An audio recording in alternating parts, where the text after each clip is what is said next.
को पढ़ाते लिखाते हैं कि सिपाही से लेकर के कप्तान बनेगा, लेखपाल से लेकर के डीएम बनेगा, लेकिन हमारे आरक्षण अधिनियम में छेड़छाड़ करके हमारे हक अधिकार पर डाका डालने का काम लगातार करते चले आ रहे हैं। जितनी भी भर्तियां हुई हैं, बहुत सारे लोग सवाल कर सकते हैं, विधायक जी आप उस समय कहाँ थे? मैंने हमेशा सरकार के हर फोरम पर आवाज उठाई।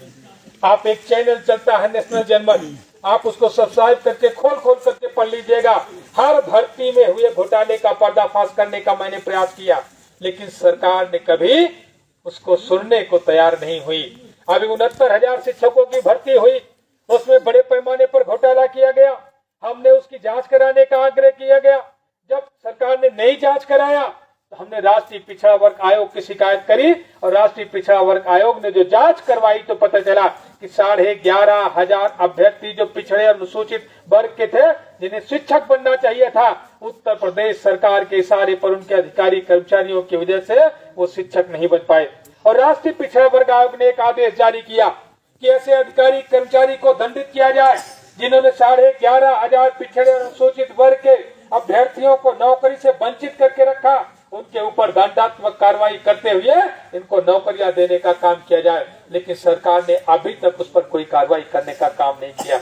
अभी 3 दिन तक मैं 2 बार जाकर के उस आंदोलन को मैंने धार देने का प्रयास किया। मैं उनके साथ धरने में शामिल होता रहा। 2 दिन पहले मुख्यमंत्री जी ने बयान दिया कि इसमें कुछ विसंगति होगी तो उसे दूर कर लिया जाएगा। सम्मानित साथियों, यह केवल ढकोसला है, विसंगति नहीं है। यह पिछड़ों के अधिकार पर, अनुसूचित वर्ग के अधिकार पर डाका है, और ऐसे डाका डालने वालों के खिलाफ एफआईआर दर्ज करा करके जेल भेजने का काम होना चाहिए, लेकिन सरकार ने कभी छोटी छोटी चीजों को लेकर के, अगर हमने कहा कि मुख्यमंत्री जी आप आवारा पशु किसानों की फसलों को बर्बाद करने का काम कर रहे हैं, तो मुख्यमंत्री जी ने कभी उसको ध्यान देने का काम नहीं किया। किसानों के प्रति उनके मन में कोई संवेदना नहीं दिखाई दी। सम्मानित साथियों, इसलिए आप सब लोगों से मैं कहना चाहता हूँ, इनकी जो बड़ी कल्याणकारी योजनाएं हैं, जिनके लिए कहते हैं ढिढोरा पीटने का काम करते हैं कि हमने जन कल्याणकारी योजनाएं लाई, प्रधानमंत्री उज्ज्वला योजना ला करके जो गरीबों के घर पर सिलेंडर पहुंचाने का काम किया गया, हम लोगों ने पहले सोचा कि शायद ये गरीब के बारे में सोच रहे हैं, लेकिन ये बात बाद में समझ में आई कि गरीब की जेब पर डाका डालने का काम किया गया। 390 की गैस को 1000 पहुंचा करके उपभोक्ताओं की संख्या उद्योगपतियों की बढ़ाया।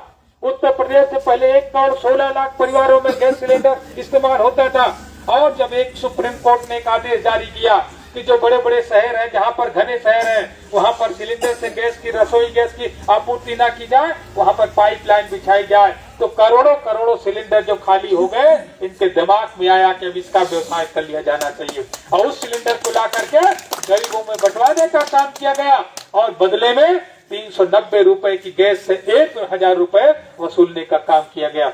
जो कंपनी अभी तक 100 करोड़ रुपया एक महीने में कमाती थी, वो कंपनी आज 3,000 करोड़ रुपया कमाने का कार्य कर रही है। सम्मानित साथियों, इसलिए मैं आप सब लोगों से मैं कहना चाहता हूँ कि बाबा जी तो अहंकार में चल रहे हैं।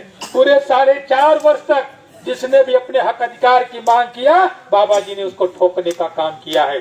किसानों ने जब आंदोलन किया, 3 किसान कानून केंद्र सरकार ने बनाए, और तीनों कानून ऐसे थे जिससे उद्योगपति माला माल होता और किसान अपने खेत का मजदूर बन जाता। जो इन्होंने आवश्यक वस्तु अधिनियम में संशोधन किया, जिसकी वजह से उद्योगपति आपके द्वारा उपजाई चीजों का भंडारण करके उसकी कई गुना ज्यादा कीमत वसूलने का काम करते, किसान इसी का विरोध करने का कार्य कर रहे थे। सम्मानित साथियों, जब एग्रीमेंट फार्मिंग होती, कॉन्ट्रैक्ट फार्मिंग में आप ही से वो कॉन्ट्रैक्ट करते, और जब कंपनियां वहीं पर जब खेती कराती तो आपके सारे संसाधनों का इस्तेमाल करती, जो नवीनतम तकनीकी है उसका इस्तेमाल करती, अच्छे बीज, अच्छे उर्वरक का वो इस्तेमाल करते, अच्छी तकनीकी का इस्तेमाल वो करते, आप पारंपरिक सिंचाई करते, आपकी लागत ज्यादा आती, वो ड्रिपलेट और स्प्रिंकलर की सिंचाई करते, वो कम लागत में ज्यादा उत्पादन करते, और एक देश एक व्यापार में जब बाजार जब लाते और उसमें उतार करके अगर आपकी आलू की लागत 5 रुपए प्रति किलोग्राम पड़ती, तो उनके आलू की लागत 4.5 या 4 रुपए प्रति किलोग्राम ही पड़ती। और उसके बाद वो कम कीमत करके आपको कम से कम कीमत पर बेचने को मजबूर कर देते और पूरे के पूरे आपकी सामग्री को स्वयं खरीद लेते और अपने बड़े बड़े भंडारण गृहों में जाकर के उसको भंडारित करने का काम करते। इसीलिए सरकार ने असीमित भंडारण का कानून लाया था। इसीलिए किसान विरोध कर रहे थे, हमारे छोटे किसान नहीं समझ पा रहे थे। मुझे तो बहुत अफसोस हो रहा था कि हमारे इस उत्तर प्रदेश के, जो पूर्वी उत्तर प्रदेश के किसान क्यों नहीं समझ पा रहे हैं। मैंने कई आंदोलन को धार देने का प्रयास किया, लेकिन हमारा छोटा किसान अपनी रोजमर्रा की जिंदगी में व्यस्त रहता था। सम्मानित साथियों, जब पूरे देश के किसानों ने लामबंदी दिखाई और भारतीय जनता पार्टी के अभी उपचुनाव में जब करारी शिकस्त देने का काम किया, भारतीय जनता पार्टी के हारे हुए एक उम्मीदवार की जमानत जब्त कराने का काम किया, तब नरेंद्र मोदी को समझ में आया शायद किसान हमसे नाराज है। वही नरेंद्र मोदी जो किसानों को आतंकवादी, पाकिस्तानी, खालिस्तानी और आंदोलनजीवी कहकर के पुकारते थे, उन्होंने किसान बिल को वापस लेने का काम किया। लेकिन 700 से ज्यादा किसान मर गए।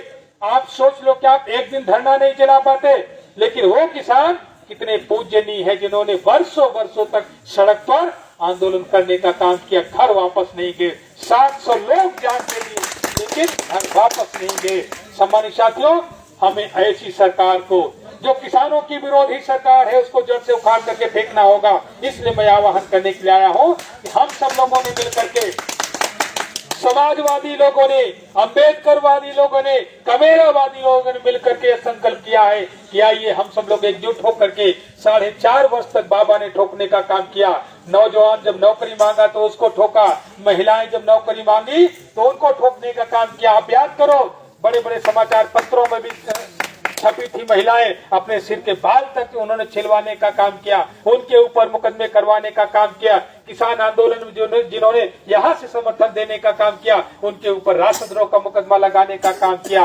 बाबा ने 4.5 वर्ष तक ठोकने का काम किया है। लेकिन ये मत भूलिए कि बाबा साहब भीमराव अम्बेडकर ने 4 वर्ष के बाद जब 5वां वर्ष आता है तो आपको भी ठोकने का अधिकार दे दिए हैं। जब चुनाव आता है तो ठोकने का अधिकार जनता को मिल जाता है। और आप तैयारी कर लो, आप तैयारी कर लो कि ईवीएम पर ठोकेंगे और ऐसा ठोकेंगे, इतना ठोकेंगे कि बाबा भी चले जाए, बाबा का साण भी चला जाए, बाबा की सरकार भी चली जाए।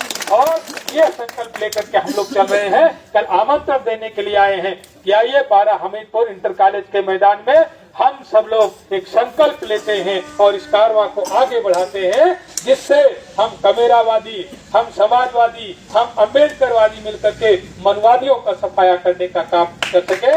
यही आमंत्रण लेके आया हूँ। बहुत बहुत शुक्रिया, बहुत बहुत धन्यवाद।